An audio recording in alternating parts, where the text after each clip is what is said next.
Hello, Carolyn Herfurth, business development strategist and founder of The Biz Truth. Welcome back. We're talking about pimps. Yes, the 5 reasons you may or may not like to sell. Probably don't like to sell if you're watching this. So we talked about last time about the P in P.I.M.P.S being purpose. You're not connected to your purpose, and I gave you a little exercise to work on reconnecting to your purpose so that you're feeling more connected and not as detached and caught up in the day-to-day activities without remembering what the bigger picture is when the going gets tough, right?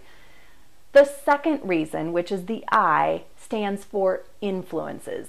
And influences are all the things, all the stories we've created about what selling is and what selling isn't over the years. Now, your influences started at a very young age when you were just a little kid. Maybe not that little, but it's the influences you got from your parents. How did your parents talk about sales, selling, and salespeople? How did your teachers talk about it? How did your friends talk about it? I'll tell you a quick story because it's one of my favorites. There was like this, I grew up in a town of 5,000, and my friends and I, we could roam all over the town because nothing was going to happen to us, right?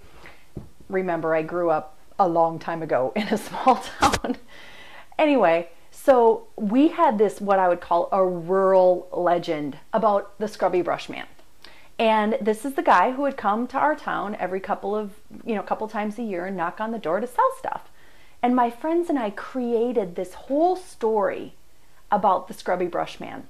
And I had this vision of him being very rotund with beady eyes and slicked back hair and his teeth kind of being all out and gross and just like a total rat. And he was out to get us and take our money. So that's what I thought. I thought that this was this terrible man. And then about a year ago, I was talking to my mom. I'm like, yeah, remember the scrubby brush man? And she said, oh yes, I remember him. He was the nicest man. And he sold the best. His products were such high quality.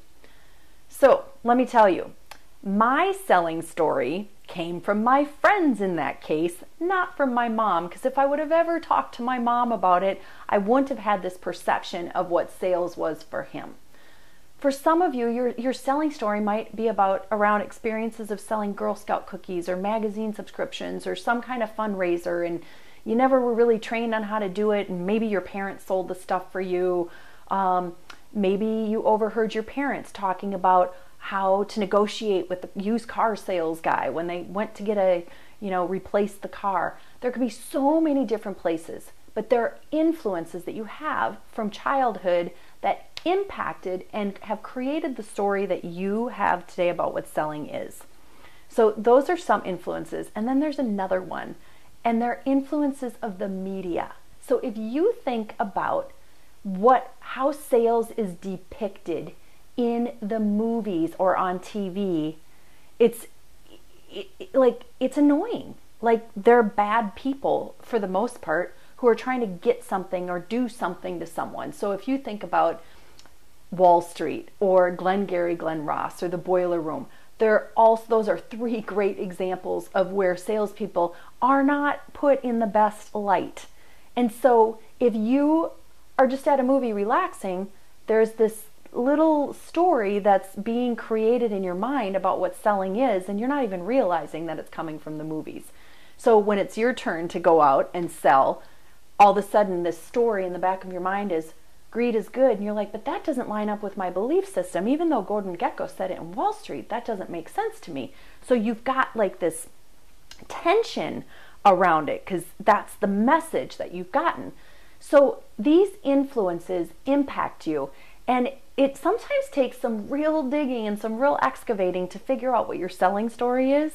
But I do want you to know that those influences are an incredible place for you to start to try to unearth whether or not that is one of the reasons you don't like to sell. Is that one of your pimps?